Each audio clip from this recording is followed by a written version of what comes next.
Welcome back to today's video. Today is Sunday, November 29th, 2020, and today we're going to be talking about the 2020 election, some of these swing states that we are starting to see some Democrats actually say that they shouldn't really focus on them in future elections. Now, the 2020 election was actually pretty disappointing for many Democrats. Many of them did expect to win the presidency, and with that, the Senate, and expanding their House majority. But they only got one of those. The Senate now hangs in a limbo, with two Georgia runoffs actually determining who will win the United States Senate. It's likely to end up with a 52-48 at most majority, and in best case for the Democrats, a 50-50 tie, which would also be not the best case for them to be in, given that they have some more conservative colleagues in the United States Senate. But moving past there, the House of Representatives didn't exactly give that much good news to Democrats. They have lost numerous races in a number of states, and it looks as if the House majority is the slimmest it's been in quite some time. So looking at the 2020 presidential election results at face value, you'd say the Democrats should be happy. And I do think that they should be happy. Yes, they defeated an incumbent president for the first time since the 90s. But also, these states didn't exactly vote in favor of a certain candidate as much as people thought that they would. Joe Biden's presidency will hang as a result of three states decided by less than 1%: Arizona, Georgia, and Wisconsin. Had these states voted just 1% more to the right, Donald Trump would be reelected president. So there's a very real situation. There was a very real situation where Donald Trump was actually going to win the presidency. Now that we're looking at the electoral map, I think a lot of Democrats are also disappointed in certain states such as Iowa, Ohio, Florida, North Carolina. Four states that had all voted for Barack Obama either in 2008 and then when you take out North Carolina, 2012, but returned to the Republican column in 2016. In 2016, Donald Trump flipped those states by pretty significant amounts. Iowa went to Trump by nearly 10 points, 9.4% to be exact. Ohio went to Trump as well. Donald Trump won that state in one of the largest margins of victory we've seen for a candidate in Ohio in decades. In North Carolina, Donald Trump flipped this state from 2008, but in 2012, it actually went to Mitt Romney. So it wasn't super surprising to see Donald Trump winning it, but many Democrats had expected Hillary Clinton to win that state. And then Florida flipped from 2012 when Barack Obama won that state by 0.9% according to the New York Times. It was extremely narrow, and it went to Donald Trump by 1.2% by the end of it. In 2020, Florida expanded how much it voted for President Trump, despite the rest of the country shifting to the left. Taking a look at North Carolina, it also shifted to the left, but not enough that Joe Biden was able to win that state. Ohio and Iowa were relatively unchanged. Iowa shifted 1% to the left. Ohio shifted 0.1% to the left. So Democrats are starting to think. Some of these people who don't necessarily view these states as swing states anymore. I mean, obviously, North Carolina and Florida may still be considered swing states, but I've seen arguments actually that Florida should no longer be contested by Democrats, that Ohio and Iowa should no longer be contested by Democrats. And I want to remind these Democrats that just one election or in just two elections is not an overall indicator as to whether or not these states should be contested, whether or not these states should be fought for. Let's take a look at this election result. This is the map of all of the states that voted for Joe Biden by greater than 5 points in blue, and then states that voted for Donald Trump by greater than 5 points in red.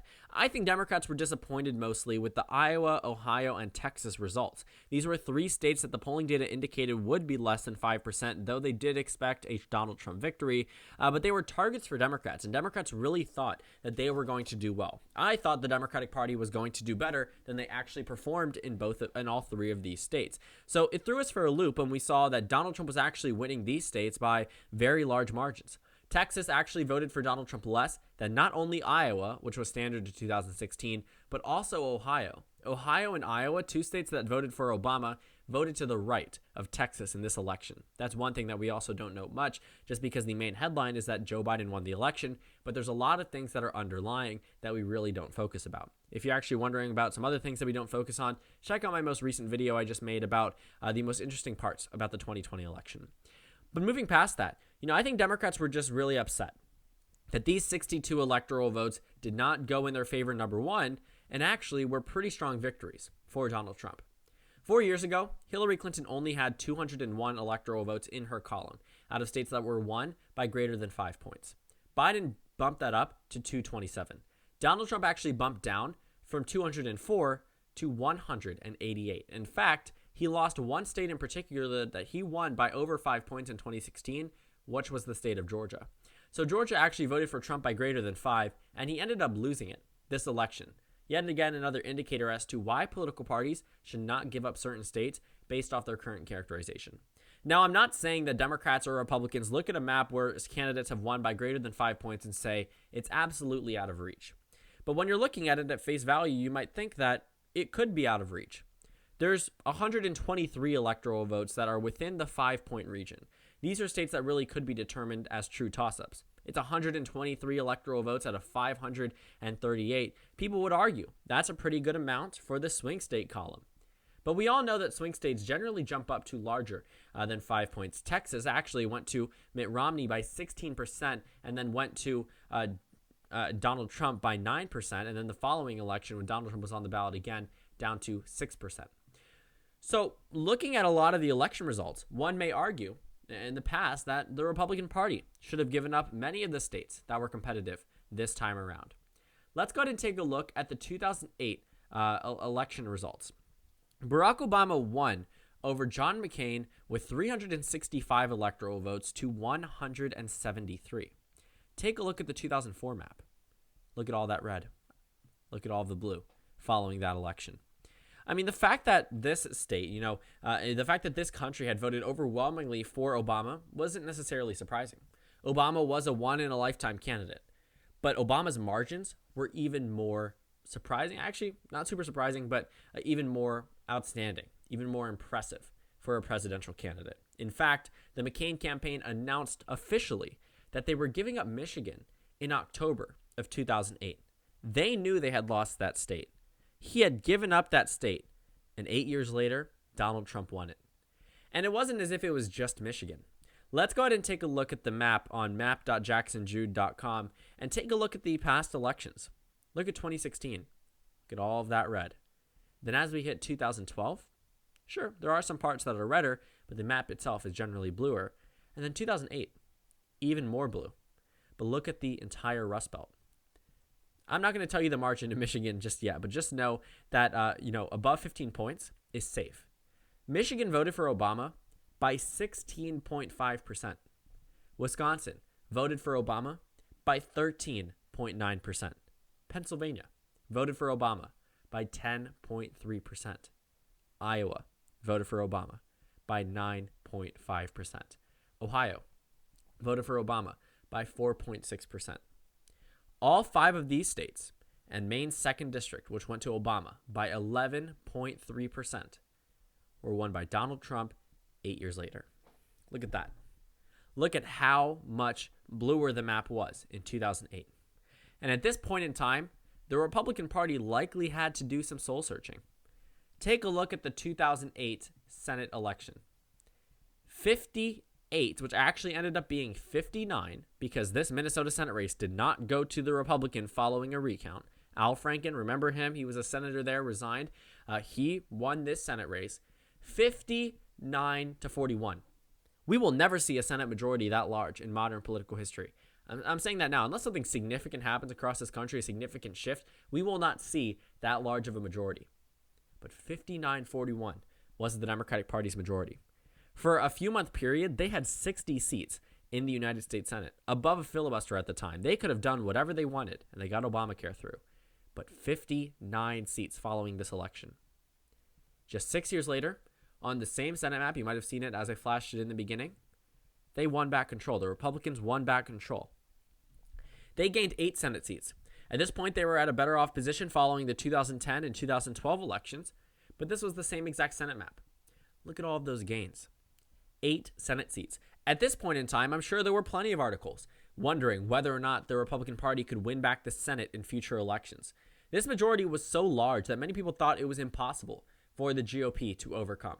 As many people thought that the House majority for the Republicans following the 2010 House elections were impossible to overcome on behalf of the Democratic Party. Look at 2010. The Republican Party gained the most seats for any political party since 1948 in this election. They gained over 60 seats in the United States House of Representatives. Out of 435, they gained over 60 seats. The Democrats went from being above 250 down to 193 in just under 2 years. Look at that. This was the largest majority we've seen so far for a political party, for the Republican Party in the 21st century.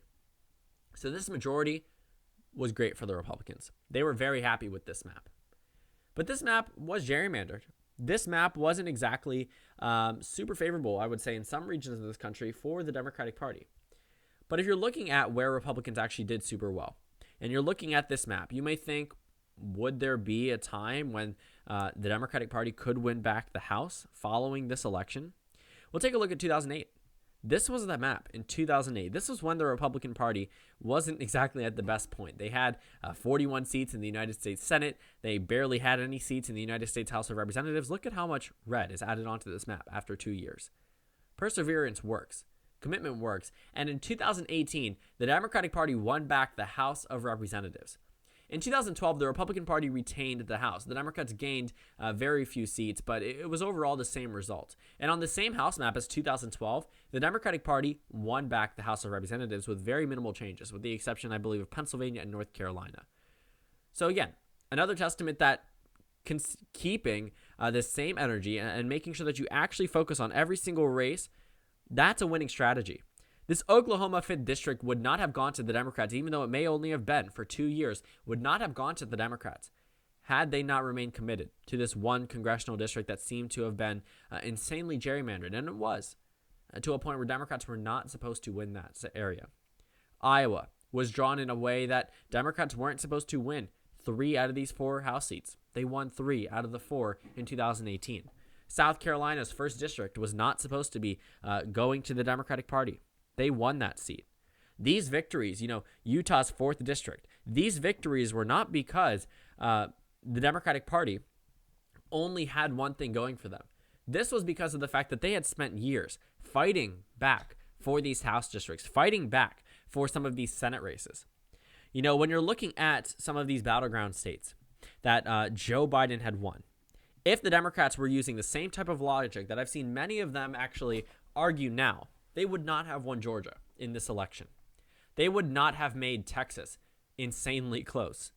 If you're looking at 2012, just eight years ago, Mitt Romney won the state of Texas. Actually, I think this map may be better for showing you historical election results. Mitt Romney may have won in 2012 in Texas by 16 points. That has since narrowed down to just 6 points. That is a 10-point swing in just 8 years. Take a look at Obama's victories in Iowa. This was a victory of greater than 5 points for Obama. Should this state have gone to Donald Trump? Based off this margin, the answer is no. It shouldn't have gone to Donald Trump, but it did. Wisconsin, 6.8%. Paul Ryan, the running mate on the Republican Party, was from Wisconsin. Was it enough to make it super competitive? No. It was a 7-point victory for Obama.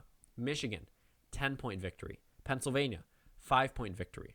These 3 states, Michigan, Pennsylvania, and Wisconsin, were shockers.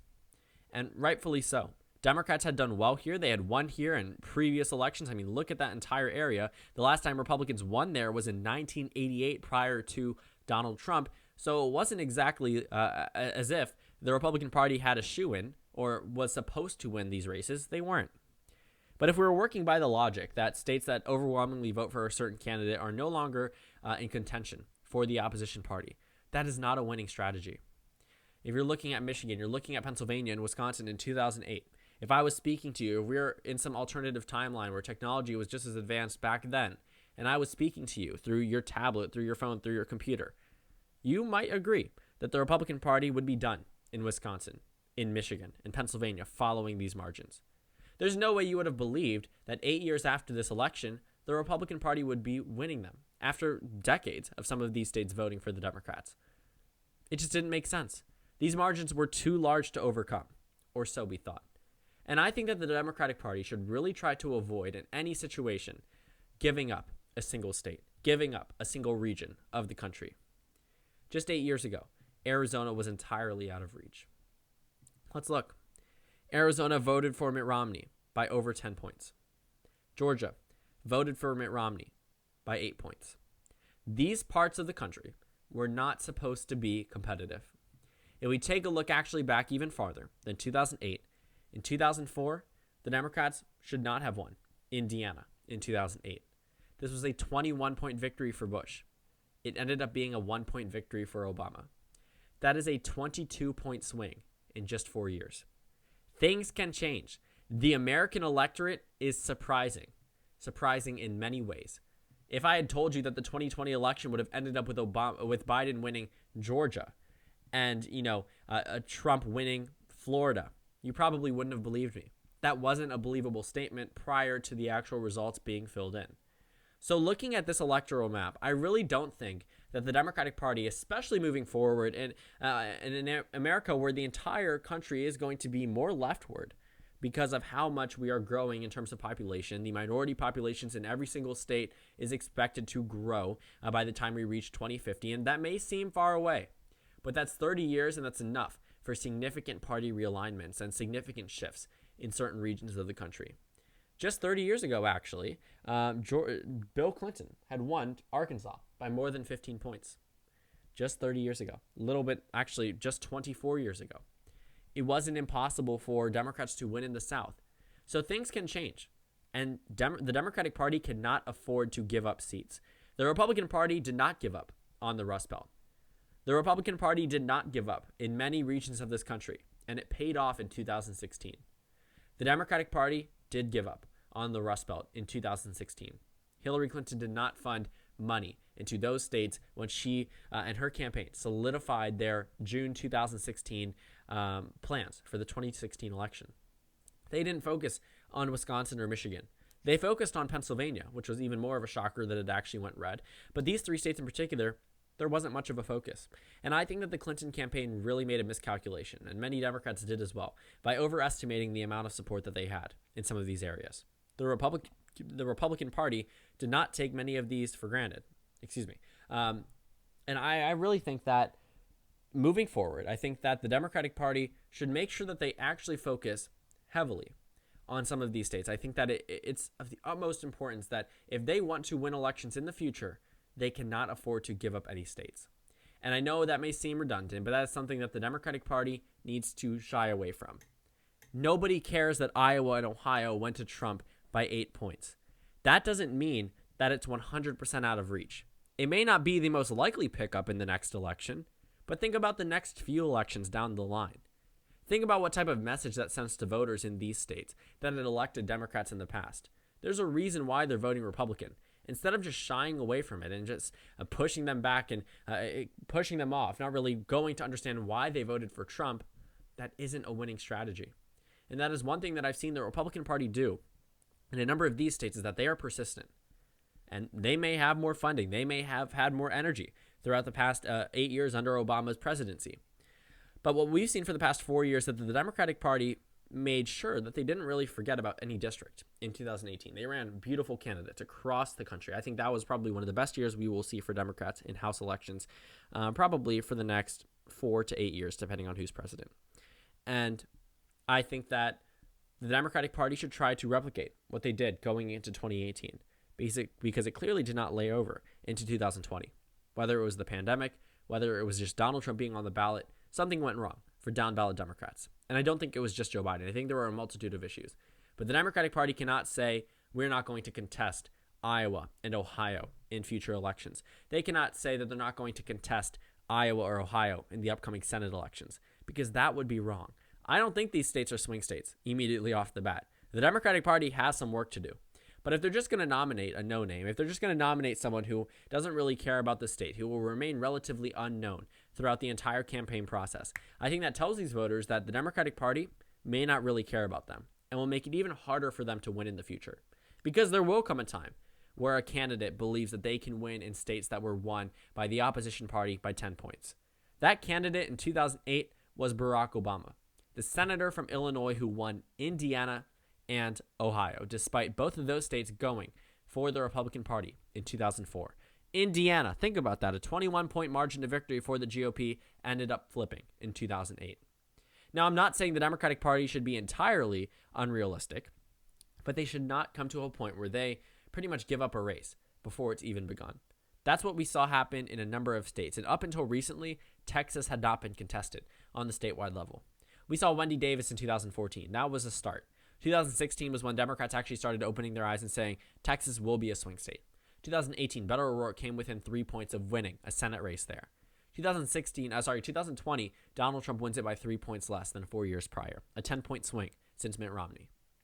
So remaining dedicated and actually running candidates sometimes works. And I don't think that the Democratic Party should really be giving up any of these races just because of 2 election performances where we saw a Republican candidate, the likes of which we've never seen before in modern history. This election was weird. 2016 was weird. 2018 seemed to be a little bit back to normal.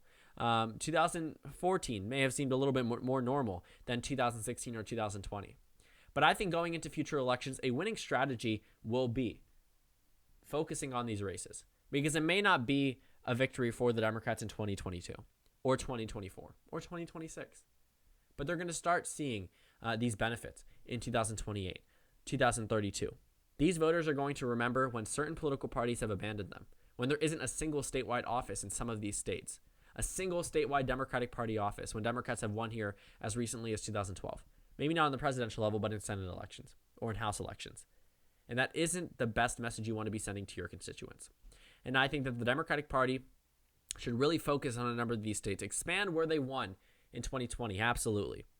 But don't forget about Iowa. Don't forget about Ohio. Don't forget about Texas. Don't forget about any of these other constituents for that matter. Because at the end of the day, there will come a time where you will need their vote. And if they refuse to realize that these voters at some point, they will need to win, and that could go for a lot of areas in the country that seem to be red on this map, but won't be red in 8, 12 years, these voters are going to remember that. And I think that the winning strategy and the only winning strategy can be keeping true to these voters and making sure that you actually make an effort to see why they voted a certain way instead of pushing them off as safe states for the opposition party. Because I can guarantee one thing, if you treat them like a safe state, they're going to vote like a safe state and not in your favor. So thank you guys so much for watching this video. Make sure to comment down suggestions below. Subscribe on the left if you haven't already, and check out the Instagram and Twitter. At the bottom left of the screen, there's also a Discord server for you to go ahead and join. On the screen, there's a video you can watch and then a playlist for my post 2020 election videos. Again, thank you guys so much for watching, and I will see you all tomorrow.